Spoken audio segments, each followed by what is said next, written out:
കർത്താവിൽ പ്രിയരെ, ഇന്ന് വലിയ നോമ്പിൽ 17-ാം ദിനം കിടാവിളക്കുകളാവുക എന്നതാണ് ഇന്നത്തെ ധ്യാനം. തോർട്ടൻ വിൽഡർ എഴുതിയ മനോഹരമായൊരു നാടകമാണ് അവർ ടൗൺ അഥവാ ഞങ്ങളുടെ പട്ടണം.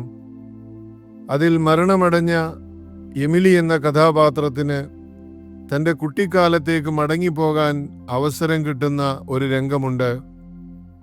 തൻ്റെ പഴയ ജീവിതവും അതിൽ വന്നുപോയ പാകപ്പിഴകളും കണ്ട് അവൾ അത്ഭുതം കൂറുകയാണ്. എല്ലാം ഒന്നുകൂടെ കാണട്ടെ, എത്രയോ വേഗത്തിലാണ് അവ കടന്നു പോകുന്നത്. ജീവിച്ച ചുറ്റുപാടുകൾ, മാതാപിതാക്കൾ, സഹോദരങ്ങൾ, കൂട്ടുകാർ, ഭക്ഷണപാനീയങ്ങൾ, ഉറങ്ങുന്നത്, ഉണരുന്നത്. ഓ, ഈ ലോകം എത്രയോ വിസ്മയനീയം. അവസാനം അവൾ ചോദിക്കുകയാണ്, ജീവിച്ചിരിക്കുമ്പോൾ ഏതെങ്കിലും മനുഷ്യർ ജീവിതത്തെ വേണ്ടവണ്ണം തിരിച്ചറിയുന്നുണ്ടോ? Do any human beings ever realise life while they live it? Emily കണ്ടെത്തുന്നത് വലിയൊരു സത്യമാണ്. തൻ്റെ ജീവിതം ഇത്രയേറെ പ്രധാനപ്പെട്ടതാണെന്ന് ജീവിക്കുന്ന കാലത്ത് ആരും ചിന്തിക്കുന്നതേയില്ല. ജീവിതം പാഴാക്കുന്നവർക്ക് എമിലിയെപ്പോലെ ഒരു പുനരവലോകന സാധ്യത കൈവന്നിരുന്നെങ്കിൽ ജീവിതത്തിന് എന്തെന്ത് മാറ്റം കൈവരുമായിരുന്നു. എമിലിയെപ്പോലെ വിലപിക്കുവാൻ നമുക്കാർക്കും ഇടവരാതിരിക്കട്ടെ. ജീവിച്ചിരിക്കുമ്പോൾ മറ്റുള്ളവരുടെ ജീവിതത്തിന് നിറം പകരുവാൻ, അനേകർക്ക് കിടാവിളക്കായി മാറുവാൻ നമുക്കും കഴിയും.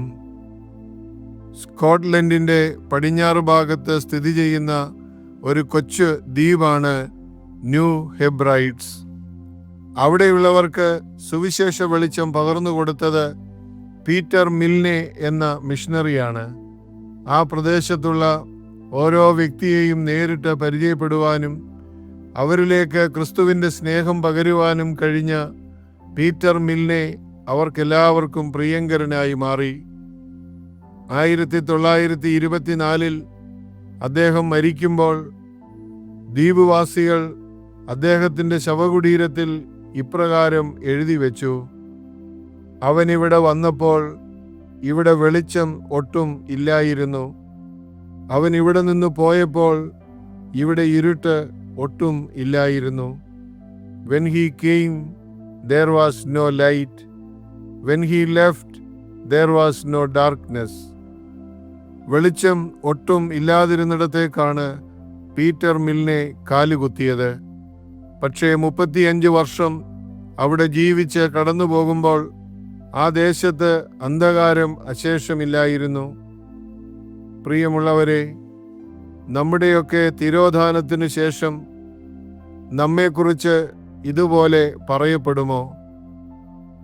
ദൈവമേ, ജീവിക്കുന്ന കുടുംബത്തിലും സമൂഹത്തിലും കിടാവിളക്കുകളാകുവാൻ, നിന്റെ സത്യപ്രകാശത്തിൻ്റെ അസൽ പതിപ്പുകളാകുവാൻ ഞങ്ങൾക്ക് കൃപ തരണമേ എന്ന് പ്രാർത്ഥിക്കാം.